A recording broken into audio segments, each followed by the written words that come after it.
c'est parti. C'est parti, tu peux y aller. Il y a marqué, cette réunion est en cours d'enregistrement. Je fais continuer. Oui, voilà. Bon, donc merci Philippe de me donner l'opportunité de parler un petit peu des fractures du rachis chez l'enfant.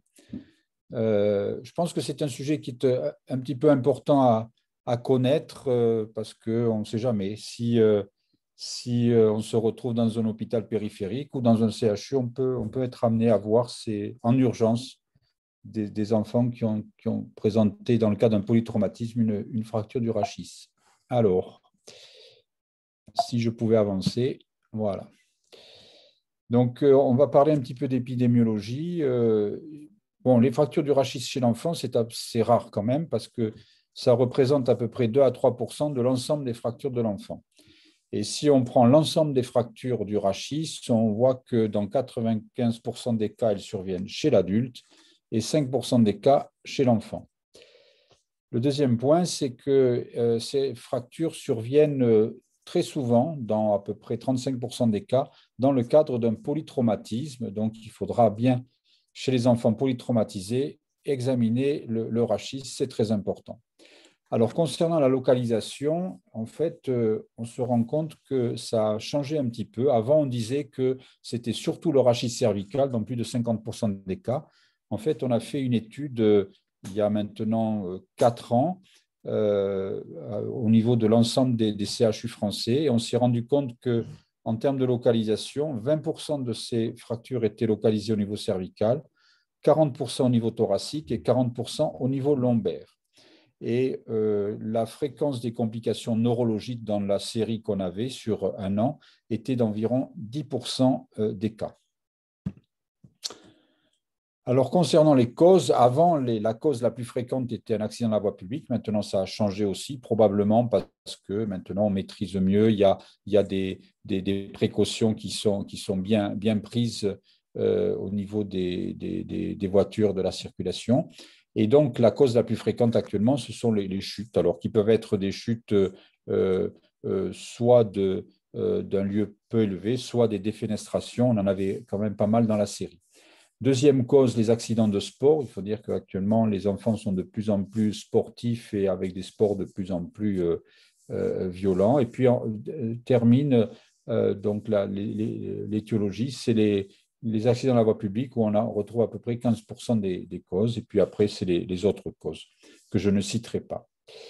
Alors, il faut savoir que les enfants font des activités différentes en fonction de l'âge. Donc, plus on se rapproche de l'adolescence et plus il y a les activités sportives importantes. Deuxième élément, l'enfant est une structure en croissance, donc avec des cartilages de croissance.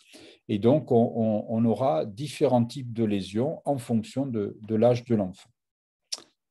Avant d'envisager ces lésions, il faut se rappeler, bien sûr, l'anatomie, que l'enfant est un squelette en croissance, et donc vous avez au niveau de la colonne vertébrale des centres d'ossification avec des synchondroses également, et ceci peut simuler sur la radiographie un trait de fracture. En fait, ce sont simplement des centres d'ossification avec un cartilage de croissance.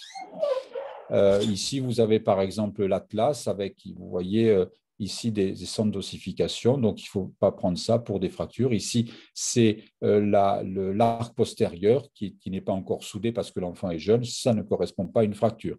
Ici, vous avez le cartilage neurocentral qui n'est pas non plus une fracture. Donc, il faut y penser quand on examine une radiographie du rachis d'un enfant. Alors, on va voir d'abord, on va voir les traumatismes du rachis cervical. Tout d'abord, quelques éléments de biomécanique. Il faut savoir qu'avant l'âge de 8 ans, le rachis cervical est très mobile pour plusieurs raisons. La première raison, c'est que l'anatomie est différente avec des facettes articulaires qui sont très horizontales chez le petit enfant, puis qui vont se verticaliser et donc donner plus de stabilité progressivement au rachis cervical. Deuxièmement, il y a une laxité des tissus mous. Troisièmement, il y a une faiblesse musculaire. L'enfant est moins musclé que l'adulte, notamment au niveau des muscles de la nuque. Et enfin, le corps vertébral présente une petite cuniformisation en zone antérieure, ce qui va expliquer une anatomie un peu différente et notamment ce qui explique ces phénomènes de pseudo-subluxation de C2, C3 qu'on voit très fréquemment chez l'enfant avant l'âge de 6 ou 7 ans, comme vous voyez ici. Vous voyez cet aspect de subluxation, mais en fait, qui n'est pas du tout une instabilité ou une lésion, c'est un phénomène physiologique lié à l'anatomie de l'enfant. Ensuite, il faut bien se rappeler que l'enfant présente une tête qui est beaucoup plus grosse par rapport au corps que chez l'adulte. Et donc, on va avoir chez le petit enfant une mobilité du fait de cette grosse tête qui va être maximale en zone occipito-cervicale et principalement en zone C2, C3 avant l'âge de 5 ans. Alors que chez l'adolescent, où le rapport tête-corps est beaucoup plus harmonieux, on va avoir des lésions qui vont être au niveau du rachis cervical inférieur, identiques à l'adulte. Donc, souvenez-vous que l'enfant, donc c'est le jeune enfant, c'est plutôt occipito C2 et que l'enfant plus âgé, c'est le rachis cervical inférieur.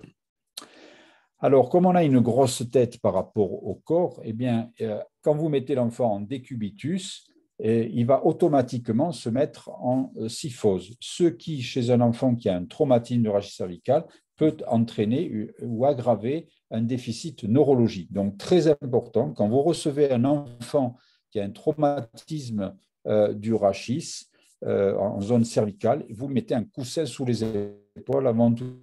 Il ne faut pas le laisser en décubitus dorsal strict. Donc ça, il faut y penser, il faut le savoir. C'est jamais fait quand on va aux urgences pédiatriques. Donc pensez-y, c'est primordial.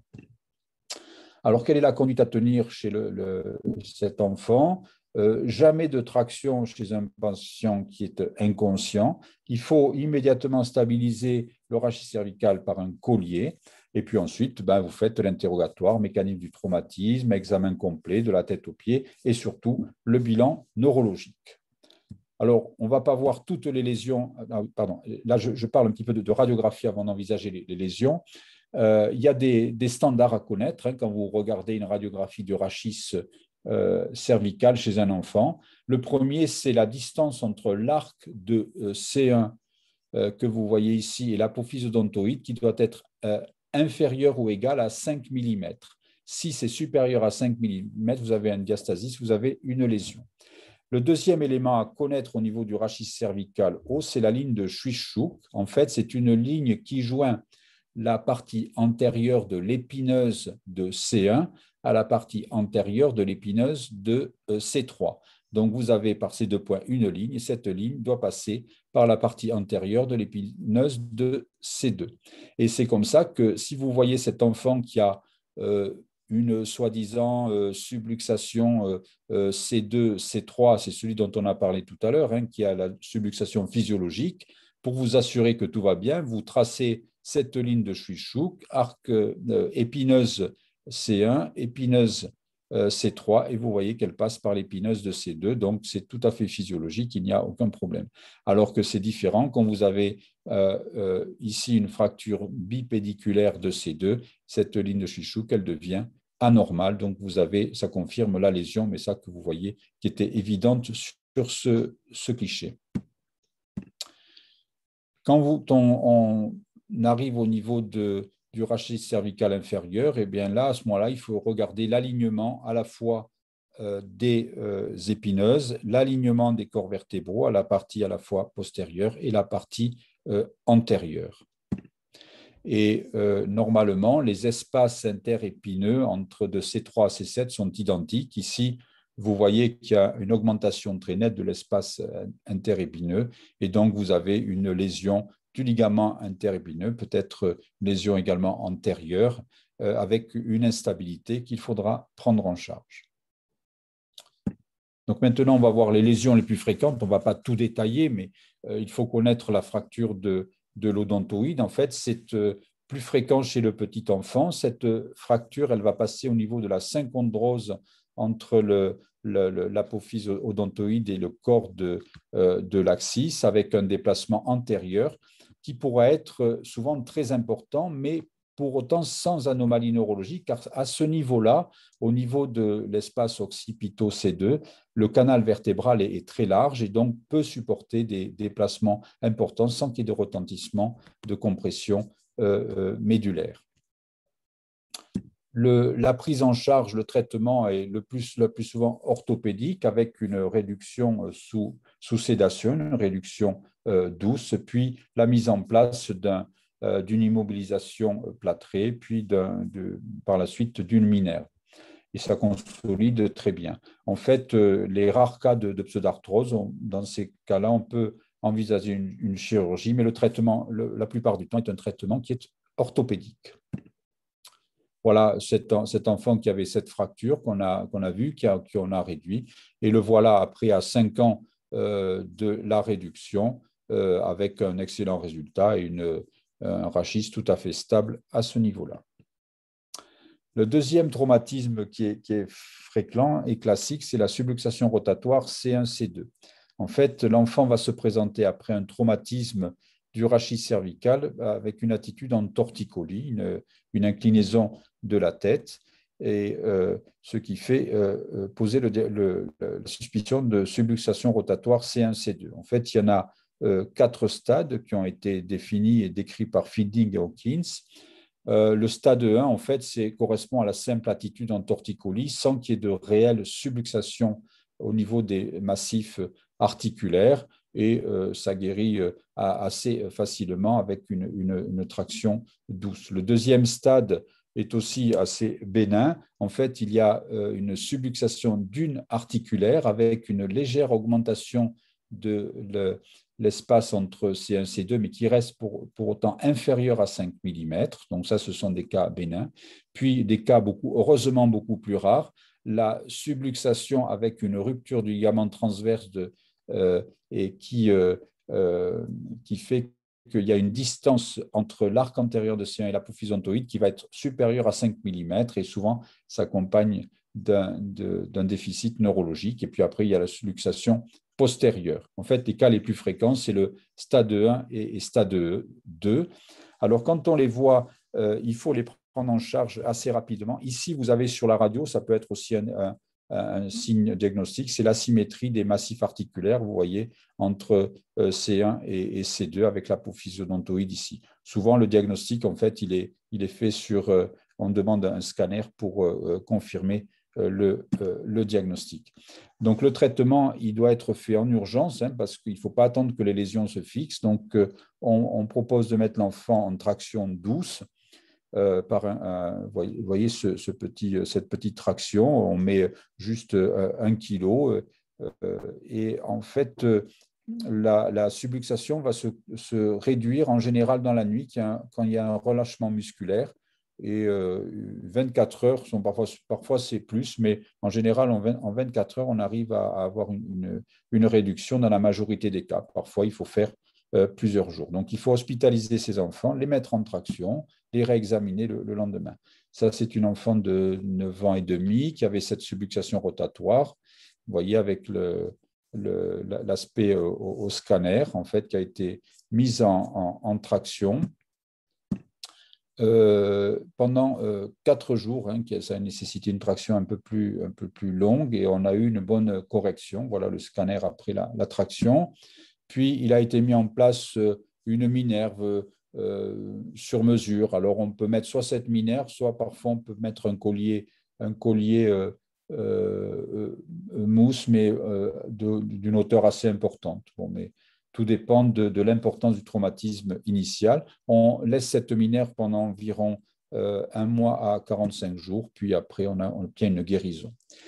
Il faut faire ce traitement en urgence, ne pas attendre en disant c'est rien, c'est un petit torticolis, ça va passer, revenez dans 1 semaine si ça ne va pas, parce que si on revoit au bout d'1 semaine, en fait, s'il y a une lésion avec une subluxation d'un massif articulaire, là, les lésions sont fixées, on aura toutes les peines du monde à les corriger. On va mettre des tractions, mais très souvent, on n'arrive plus à corriger cette subluxation et parfois, ça va nécessiter à terme de faire une arthrodèse C1, C2. Donc, pensez-y, il faut pas négliger ces traumatismes qui sont bénins si on les prend en charge rapidement. Et si on les néglige, après, on est dans les ennuis, et surtout l'enfant. Alors, pour les fractures et les luxations cervicales basses, là, on est plus sur le versant adulte, hein, c'est chez le grand enfant. Ça survient soit après des accidents de sport, soit après des accidents de la voie publique. Et on peut avoir tout type de lésions ligamentaires, des compressions, des bursts, lésions des facettes ou des luxations. Et en fonction du type de lésion, le traitement il peut être orthopédique ou chirurgical. Ici, un exemple d'une instabilité qui a été traitée par une arthrodèse avec une greffe antérieure avec un bon résultat. Alors, une caractéristique chez l'enfant, c'est souvent d'avoir des lésions multi-étagées. Et ici, vous voyez, il y avait un aspect de subluxation entre ces trois. Il y a eu une arthrodèse en partie postérieure, mais il restait une petite lésion là. Et en fait, ça a décompensé quelques temps plus tard, avec à 12 mois, vous voyez ces lésions étagées qui ont nécessité une reprise chirurgicale, cette fois par voie antérieure, avec une arthrodèse sur ces trois niveaux. Donc, il faut y penser. Et alors, on peut dire que dans ce cas-là, peut-être que l'abord antérieur a été aussi pour quelque chose dans l'instabilité et l'évolution. Mais il faut penser en tout cas à ces lésions multi-étagées chez l'enfant. Voilà, maintenant, on va aborder les fractures du rachis thoracique et lombaire. Alors, quelques éléments de biomécanique. Chez l'enfant, le disque est beaucoup plus hydraté, donc il y a une meilleure absorption des chocs. D'autre part, chez l'enfant, on va retrouver très souvent des compressions multiples qui sont beaucoup plus fréquentes que ce qu'on peut retrouver chez l'adulte. Alors, on va étudier quelques types de fractures. Tout d'abord, les fractures en compression, qui sont de loin les plus fréquentes chez l'enfant. Elles sont dues à une flexion antérieure ou antéro-latérale. Elles siègent au niveau donc, de la colonne antérieure. Et il faut bien se souvenir que dans la majorité des cas, on peut avoir des fractures qui sont multiples, multi-étagées, qui pourront se voir sur la radiographie comme dans ce cas-là, mais souvent qui ne se verront que si on demande une IRM avec des anomalies de signal qui sont multiples sur différents corps vertébraux. Vous voyez ici un enfant qui a eu un traumatisme avec, on peut imaginer ici un tassement, mais ailleurs, on ne voit pas grand-chose. Et en fait, si on fait une IRM, on remarque qu'il y a, vous voyez, des anomalies de signal avec des tassements multi-étagés qui ont probablement absorbé l'ensemble des chocs, ce qui fait qu'il n'y a pas de déformation importante. Alors, bien sûr, on a affaire à un rachis en croissance. Donc, s'il y a un tassement antérieur, il faut savoir qu'il peut y avoir un remodelage de la fracture avec une correction partielle du tassement. Ici, c'est un exemple avec une fille qui a eu un petit tassement et vous voyez ce remodelage qui survient à un an de recul. Donc, concernant le traitement de ces tassements, eh bien, s'il y a un petit tassement qui est inférieur à 10 degrés, enfin une déformation inférieure à 10 degrés de cuniformisation, ben, on pourra soit faire un traitement fonctionnel ou un traitement orthopédique par un corset, mais juste le temps de la consolidation et juste le temps qu'il n'ait plus de douleur. À partir entre 10 et 20 degrés, on conseille de mettre en place un corset pendant environ 1 mois à 45 jours. Quand il y a une déformation plus importante, au-delà de 30 degrés, si l'enfant est toujours en période de croissance, souvent on favorise le traitement orthopédique avec un corset en espérant un remodelage. Au-dessus de Risser 2, quand on arrive vers la fin de la croissance, eh bien, on fera peut-être plutôt appel à la chirurgie en fonction de l'aspect clinique.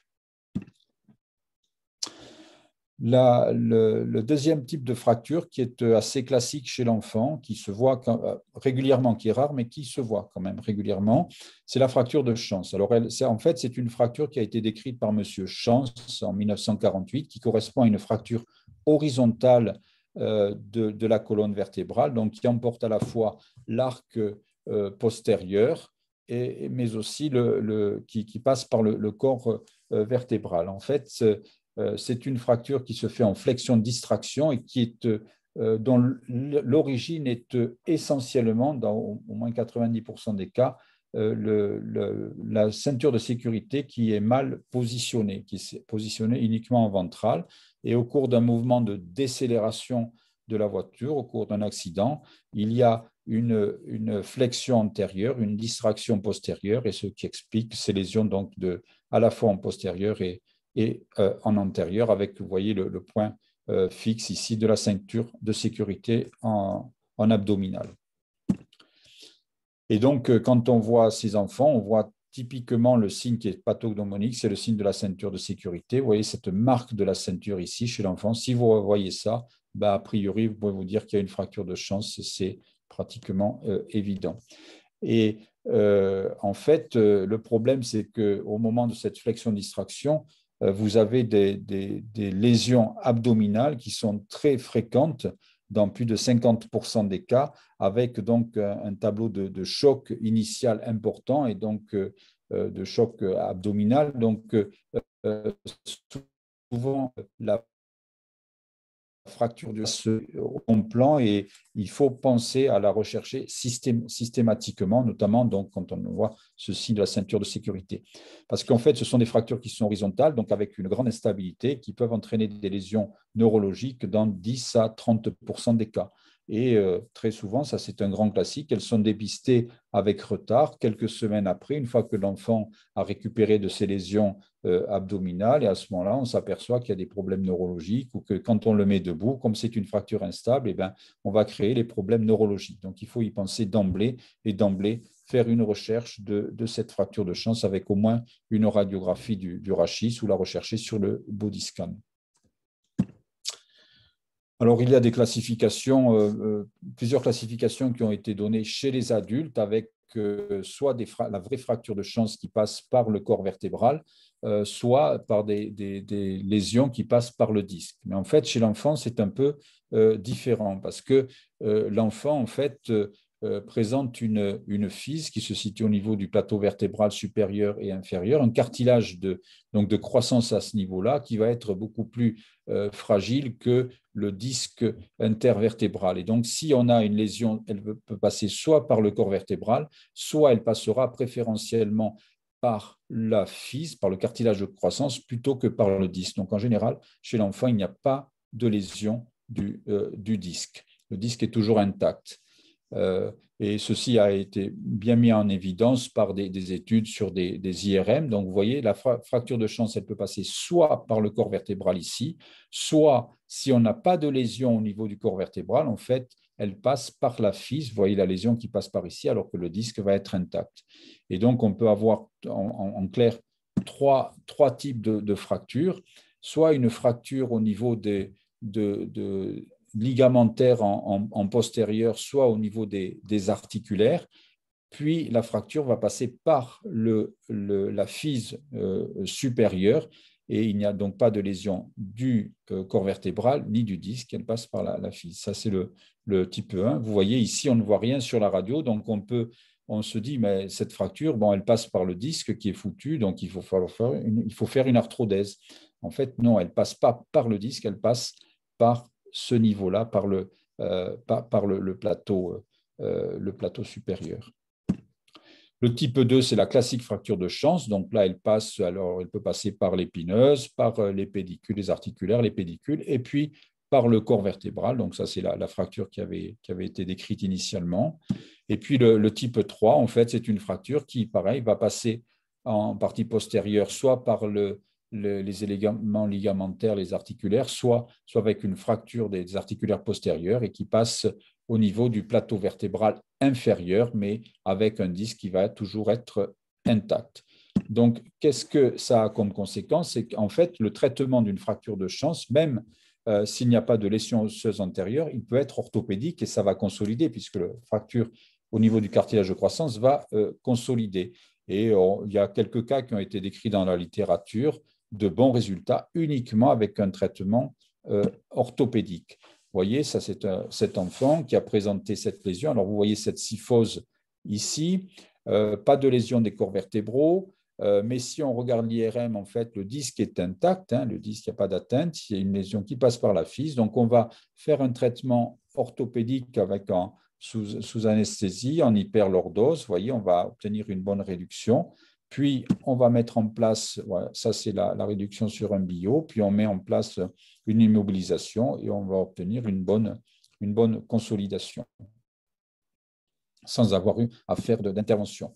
Alors, bien sûr, de temps en temps, on va être amené à faire des interventions, soit parce que la kyphose est trop importante, soit parce qu'il y a des lésions abdominales et qu'on ne peut pas se permettre de mettre en place une immobilisation avec un plâtre. Et dans ce cas-là, en général, on opère uniquement de niveau, soit par des vis, soit on peut mettre tout un tas de matériel d'ostéosynthèse pour obtenir une correction de la kyphose. Et on obtient en général une bonne consolidation. Le matériel peut être enlevé par la suite.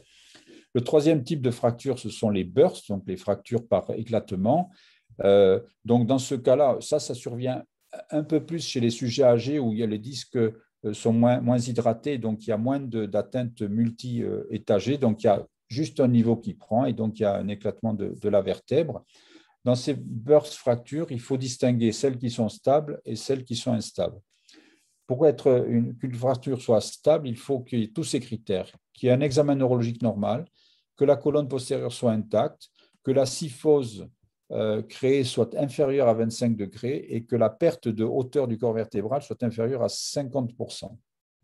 Et quand vous avez un de ces critères qui n'est pas présent, à ce moment-là, vous avez une fracture qui est instable et qui va nécessiter un traitement chirurgical. Donc, dans les fractures stables, le plus souvent, on pourra avoir affaire à un traitement orthopédique. Vous voyez, sur un cadre, on met de la lordose ici, on fait un plâtre et vous voyez à l'âge de 7 ans, le résultat à l'âge de 8 ans et finalement à l'âge de 11 ans avec une lordose qui est pas mal et donc un bon résultat.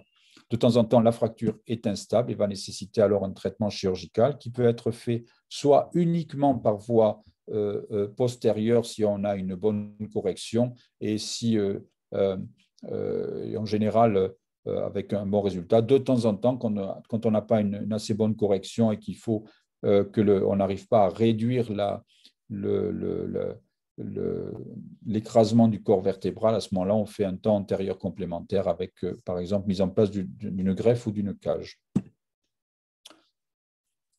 Un cas particulier, classique chez l'enfant, qui est plus rare, ce sont les fractures du ring apophysaire. Donc, en fait, ce sont des fractures qui sont très rares. Vous savez, le ring apophysaire se situe autour du plateau vertébral supérieur et inférieur. Il va s'ossifier au moment de l'adolescence. Et donc, ce sont des fractures qui sont liées à un traumatisme, le plus souvent en flexion ou rotation. On le voit assez fréquemment, on peut le voir chez les joueurs de rugby ou chez les gymnastes. Et souvent, il est plus fréquent chez les garçons.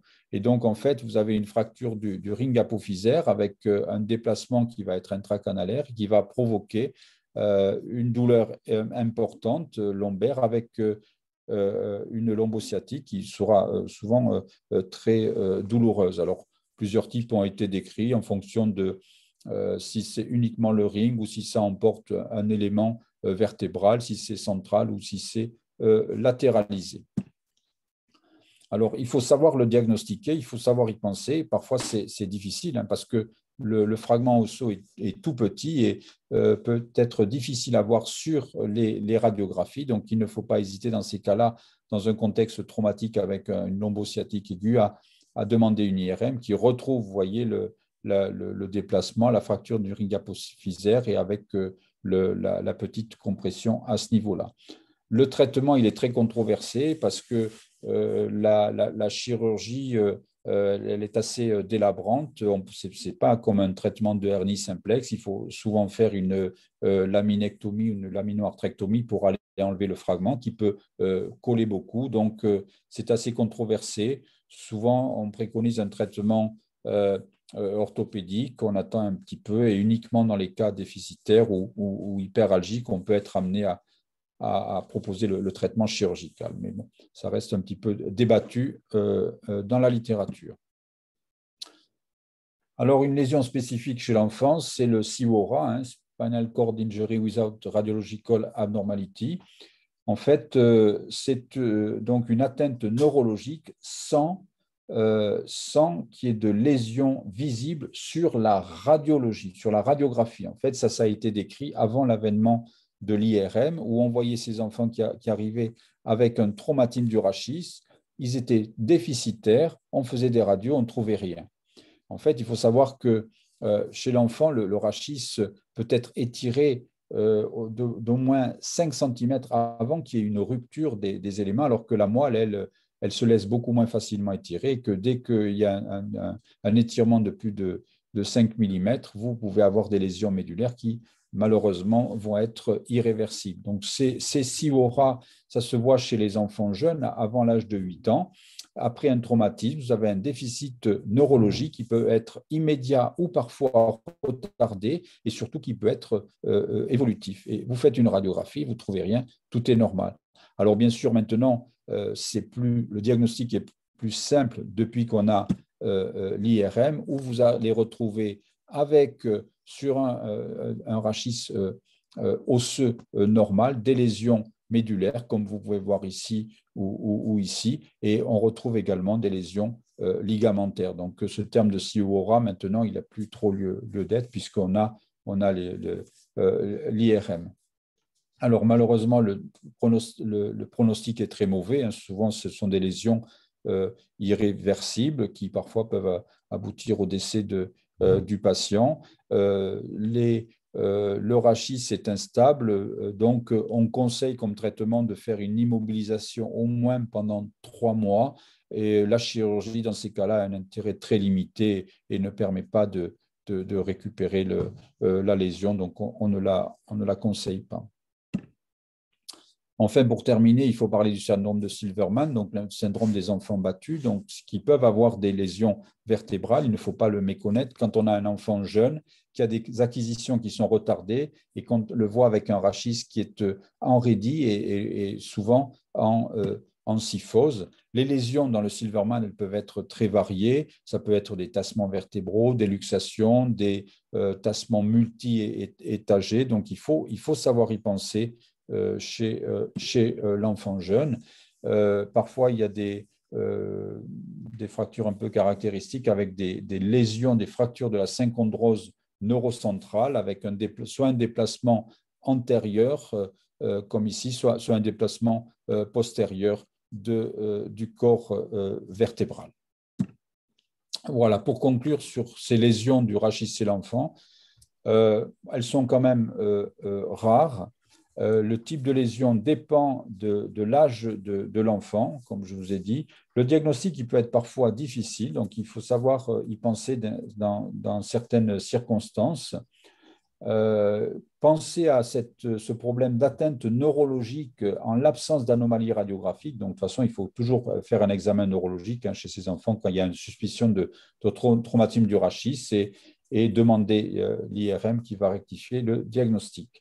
Et vous avez bien vu que la majorité des lésions chez l'enfant peuvent être traitées orthopédiquement sans chirurgie. Donc, c'est le traitement qu'on va privilégier. Merci. Bien, merci beaucoup. C'était vraiment intéressant avec beaucoup d'informations. Alors moi, depuis le début, je gardais une question. Est-ce que les enfants battus peuvent avoir un traumatisme du rachis? Tu y as répondu à la fin. On dit toujours qu'il ne faut pas secouer les enfants, alors que c'est difficile de ne pas le faire souvent, mais enfin, il ne faut pas le faire. Moi, j'ai une autre question. Tu as dit tout à fait au début, dans les fractures chez les très jeunes au niveau cervical, avec une fracture l'odontoïde, tu dis on la réduit et on ne le fixe pas. Il n'y a pas de fixation chez le si, tu mets un plâtre. Ah oui. Tu fais une réduction, puis tu mets une immobilisation plâtrée, ça c'est obligatoire. Il n'y a pas de fixation directe d'ostéosynthèse. Non, en général, le traitement il est orthopédique. C'est exceptionnel d'avoir à faire un traitement chirurgical chez le jeune enfant. Et moi, avant que tous ceux qui vont passer le desk te posent plein de questions, j'avais, voilà, à l'inverse de celui qui n'a pas de lésion visible au rachis avec des signes neurologiques, celui qui a un traumatisme du rachis évident, sans signes neurologiques, dans quelle position il faut qu'il se trouve aux urgences? Il faut le mettre sur le dos, il faut en position latérale de sécurité? Non, il faut le laisser sur le dos, mais surtout le plus important, c'est chez le jeune enfant, parce que ça on le voit, c'est jamais fait, il faut mettre un coussin sous les épaules. Voilà, même pour un traumatisme lombaire ou thoracique. traumatisme lombaire ou thoracique, ça c'est moins important, mais c'est surtout pour le rachis cervical, quand il y a une suspicion, traumatisme de rachis cervical. Ce qui est pas mal, là, c'est le système sous vide des pompiers. C'est dommage qu'il enlève. Ça les tient bien, ça, en attendant la suite. Oui. C'est pas radiovisible. Ça serait peut-être bien d'en avoir aux urgences, non? Parce que le pompier, il dégonfle son truc, il le récupère. Et il laisse l'enfant comme ça, qu'on peut bouger. Ouais. Pas très malin. Allez, je vous laisse poser les questions. Surtout ceux qui passent le desk.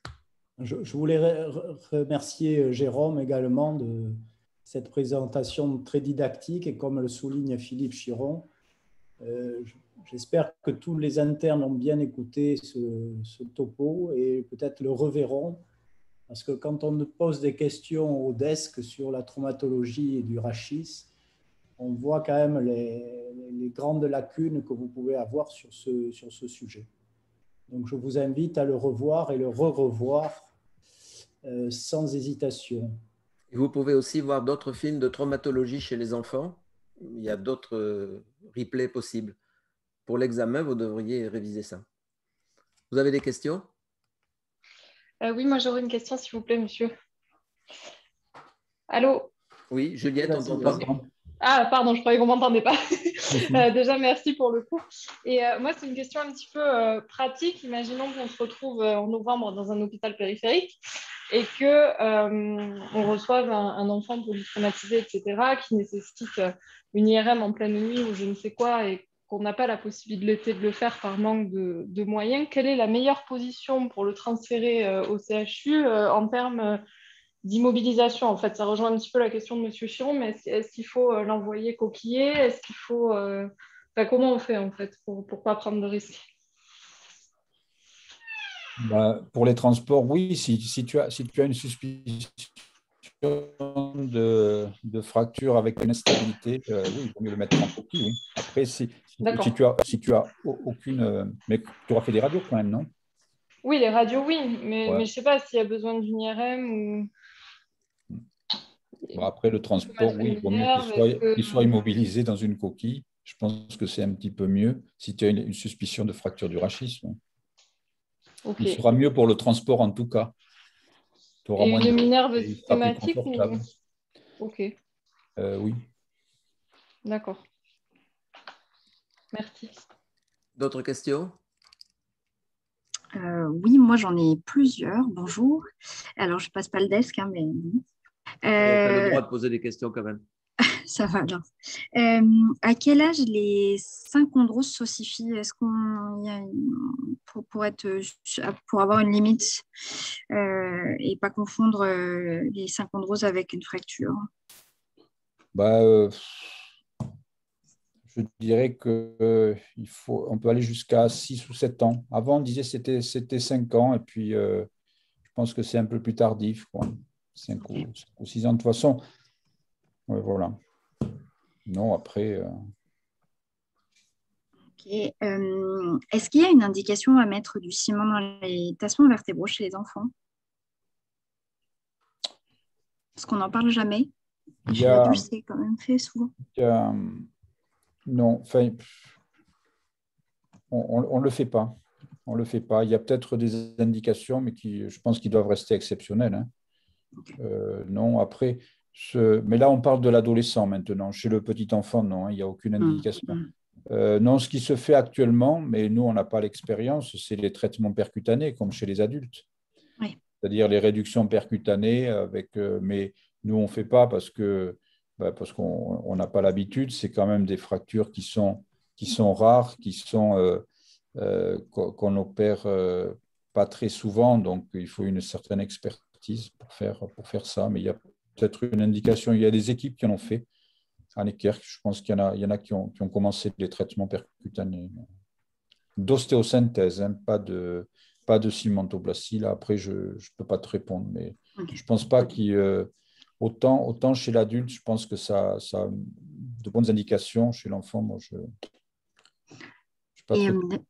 Ok. Et dernière question, quelle est la place du traitement fonctionnel? Parce que moi, je me retrouve toujours avec des enfants qui sont souvent jeunes, qui ont des fractures multi-étagées, mais peu déplacées. Je ne sais jamais si un décubitus dorsal, ça peut servir, ou s'il faut vraiment les mettre sous corset, je ne sais pas du tout. Bah, tu sais, le corset, je crois qu'il a surtout un intérêt antalgique, c'est tout, et puis de rassurer tout le monde pour le faire marcher. Mais sincèrement, il y a quelques petits tassements étagés. À mon avis, il y a peu de risques. Mais de principe, en général, dès qu'on parle de fracture du rachis, on va leur faire porter un corset pour les mettre debout. Mais bon, Ok. en tout cas, il ne faut pas le laisser, je pense, le laisser très longtemps. Nous, on le laisse un mois, puis après, quand ils ont plus mal, ils vont bien, on les laisse tranquilles. Après, c'est le problème, laisser le corset très très longtemps pour guider la croissance, je pense que ça n'a pas d'utilité. Ok. Merci beaucoup. D'autres questions? Lancez-vous. Vous avez tout compris, tout entendu? Tu n'as pas envie de te poser d'autres questions, Jérôme? Moi, j'ai envie de me poser plein de questions, mais comme je ne pourrais pas apporter de réponses. Ah oui, c'est ça. Tu as des questions dont tu n'as pas les réponses. Ça arrive. Moi, j'ai plus de questions que de réponses. Et plus on avance, et plus on a de questions, et moins on a de réponses. Ça, Tu c'est le vrai. sais, ça. Mais là, dans l'enseignement, il ne faut pas les aborder, ces questions. Quand on est jeune, on n'a que des réponses, on n'a pas de questions. C'est pour ça qu'on n'en pose pas. Mais vous verrez plus tard, vous aurez plus de questions que de réponses. C'est pour ça que ça évolue. Je disais toujours, si on avait gardé les conférences il y a une vingtaine d'années, ça serait très intéressant parce qu'on verrait l'évolution et certaines seraient certainement périmées, mais tant pis. On verrait l'évolution des idées petit à petit qui se fait. Et je suis sûr que ce discours que tu as sur les traumatismes du rachis n'était pas le même il y a une trentaine d'années. Oui, ça a changé, notamment Oui, sur plus les… interventionnel, non? Peut-être. Non, je ne pense pas. Non, on n'était pas plus interventionnel avant. Non, mais c'est sur l'éthologie, parce que quand on regarde les études épidémiologiques, en fait, il y avait beaucoup, c'était rachis cervical, c'était accident à la circulation, et on voit que maintenant, ça a changé, mais parce que le mode de vie a changé aussi. Hein, voilà. Et pour les sièges pour enfants, il y a des harnais, comment ça se passe? Oui. Parce que quand même, Ne- la ceinture juste en bas, c'est débile. Ben oui, mais un accident, c'est souvent débile. Oui, ça c'est vrai. Et c'est pour ça, effectivement, s'ils sont bien, si les enfants sont bien tenus, mais tu sais, il y a toujours un moment où on relâche la tension et puis voilà, puis il met la ceinture de sécurité de l'adulte parce qu'il est à un âge un peu médian, Voilà, c'est mais ça. comme ça lui arrive au niveau de la gorge, là, ça gêne, euh, Une petite interruption on du change. son. C'est pour ça qu'il y a les réhausseurs, mais qu'on met plus souvent. Voilà, exactement. On remarque dans les avions, on n'a que des ceintures ventrales. Donc, Ouais, enfin, si tu as l'accident d'avion, Oui. je sais. un coup de frein. Quoi. Là, tu n'as pas de chance, mais Hein? c'est cuit. Quoi. Je ne sais Un coup pas de si frein. ta fracture de chance, D'autres questions? Il y a une question écrite de Allez, oui. Omar Melal. Alors, attends, je vais voir ça. Question écrite, très belle présentation. Dans les fractures de chance, l'atteinte de type 1 ou 3 FIS est-elle de mauvais pronostic à long terme par rapport à l'atteinte osseuse pure? Plus de Non, risque d'épiphysiodèse.